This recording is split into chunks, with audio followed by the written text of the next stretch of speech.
रुकन पार्लियामान असदुद्दीन ओवैसी का सवाल, मोदी के इसराइल दौरे के बाद भी भारतीय शहरियों की हिफाजत का कोई ठोस मंसूबा नहीं। ईरान और इसराइल में जारी जंग के दरमियान भारतीयों की हिफाजत के लिए सिर्फ एडवाइजरी जारी करने से क्या होगा।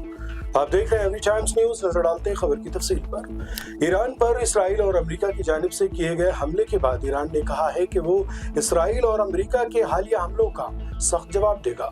आज सुबह इसराइल ने तेहरान समेत ईरान के कई शहरों पर फिजाई हमले किए, जिनके बाद तेहरान में कई धमाके और धुएं के बादल देखे गए। अमेरिकी सदर डोनाल्ड ट्रंप ने ऐलान किया कि अमेरिका ने ईरान के खिलाफ अहम जंगी ऑपरेशन शुरू कर दिए हैं। वहीं इसराइल का कहना है कि हमले ईरान के मुमकिन जौहरी और फौजी खतरात को खत्म करने के लिए किए गए हैं। इधर हैदराबाद से रुकने पार्लियामेंट असदुद्दीन ओवैसी ने ईरान पर अमेरिका और इसराइल की जानिब से किए गए हालिया हमलों के पस मंजर में वज़ीर आज़म नरेंद्र मोदी को शदीद तनकीद का निशाना बनाया।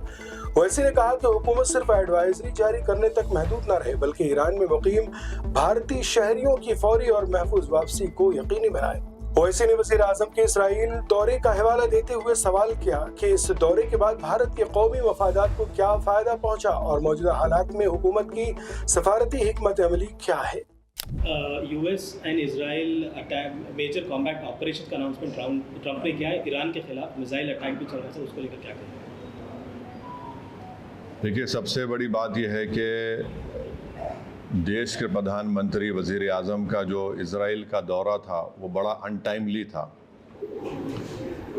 और वज़ीर आज़म नरेंद्र मोदी को अपने एडवाइज़र से सवाल करना चाहिए कि क्या ये सही वक्त था इज़राइल का दौरा करने के लिए।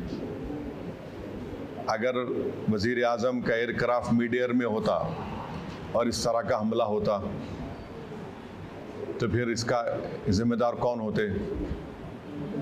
और वज़ीर आज़म को, प्रधानमंत्री को देश को बताना है कि क्या नेतन्याहू ने उनको ये बताया था कि इज़राइल ईरान पर हमला करने वाला है, और अगर बताया था तो फिर वज़ीर आज़म को चाहिए था कि वो फ़ौरन, प्रधानमंत्री को चाहिए था कि फ़ौरन अपना इज़राइल का दौरा ख़त्म करके देश को वापस आते।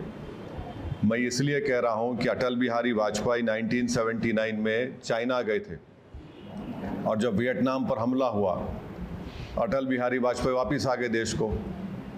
और अगर इज़राइल ने नहीं बताया कि वो यूएस के साथ मिलकर ईरान पर हमला कर रहा है तो फिर ये तो इज़राइल ने हमको धोखा दिया। देश के 133 करोड़ जनता को इज़राइल ने, भारत की, धोखा दिया है, बिट्रे किया है।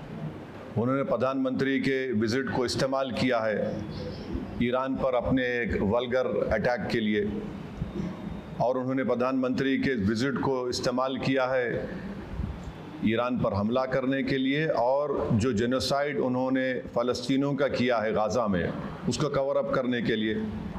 और तीसरा, उसमें मैसेज ये जाएगा कि भारत ईरान के साथ नहीं खड़ा है, भारत इज़राइल के साथ खड़ा है।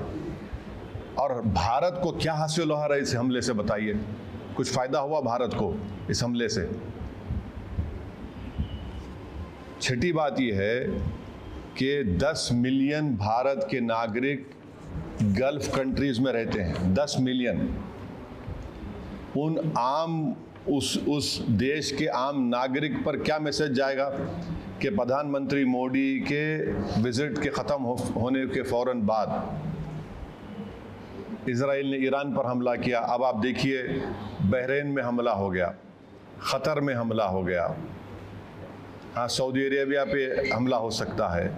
तो ये वहाँ की जनता को हम क्या पैगाम दे रहे हैं? हम तो हमेशा न्यूट्रल थे।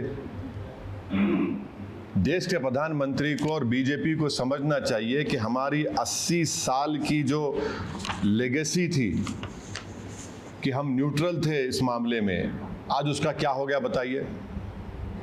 और फिर बहुत गलत मैसेज गया है तमाम ये गल्फ़ कंट्रीज़ को, चाहे बहरीन हो, क़तर हो, इराक़ हो। और हम जानते हैं कि क़तर होस्ट कर रहा था कि सीज़ फायर हो गाज़ा में, इज़राइल ने वहाँ पर हमला कर दिया, बॉम्बिंग की। इसमें भारत का बेनिफिट क्या है बताइए?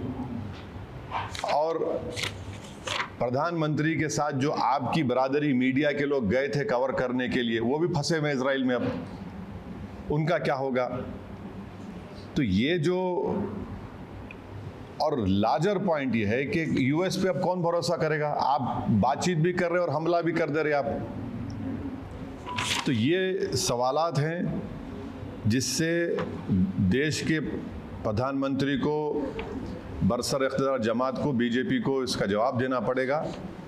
और बड़ी अफसोस की बात है कि प्रधानमंत्री इजराइल को चले गए, फिर उनको वहाँ पर एक उनकी नेसेट में, पार्लियामेंट में एक अवार्ड भी दे दिया गया, और प्रधानमंत्री के वज़ीर आज़म की मौजूदगी में वहाँ के अपोजिशन ने वॉकआउट भी कर दिया। इजराइल ने नरेंद्र मोदी के इस विज़िट को इस्तेमाल किया हमला करने के लिए और दुनिया को बताने के लिए कि भारत उनके साथ खड़ा हुआ है, बल्कि ये बेट्रेयल है। हम पूछना चाह रहे हैं बीजेपी और देश के प्रधानमंत्री और उनके सरकार से कि क्या नेतन्याहू ने हमको बताया था प्रधानमंत्री को? अरे बताया तो प्रधानमंत्री को निकल के आ जाना चाहिए, जिस तरह वाजपेयी ने किया था 79 में। और अगर नहीं बताया तो फिर इजराइल ने इस्तेमाल किया हम लोगों को। ये बड़ी तकलीफदेह बात है। तो ये मुझे अब तक इसी पर यही कहना है।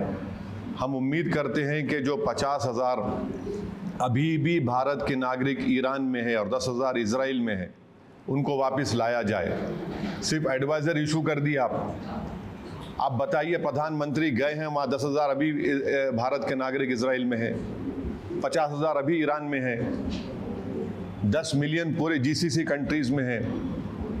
किसको नुकसान होगा बताइए इससे? ये हमारे 10 मिलियन भारत के नागरिक अपने गाढ़े खून पसीने की कमाई भारत को भी जाते हैं फॉरेन एक्सचेंज के तौर पर। नेशनल इंटरेस्ट क्या सर्व हमारा बताइए प्रधानमंत्री के जाने के बाद? ये हमारे सवालात हैं। Thank you very much.